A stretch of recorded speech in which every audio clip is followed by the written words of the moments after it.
In front of me is Xiaomi Redmi Note 9s, and today I would like to show you how you can change font style. Begin by opening Settings and scrolling down to access Display.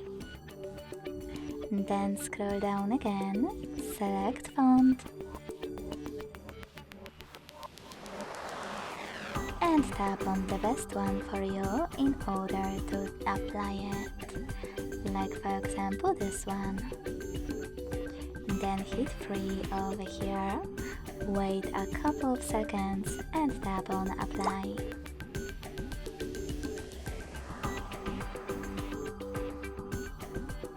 So when I go back, as you can see, style of my font has changed. If you want to go back to your default font style, you need to access an app called Themes.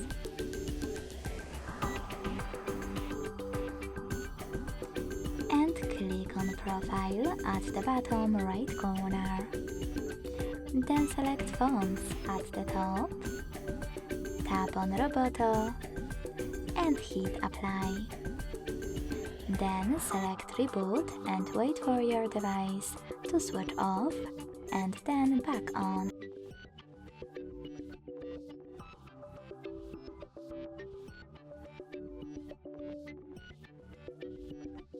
As you can see, my font style has changed again.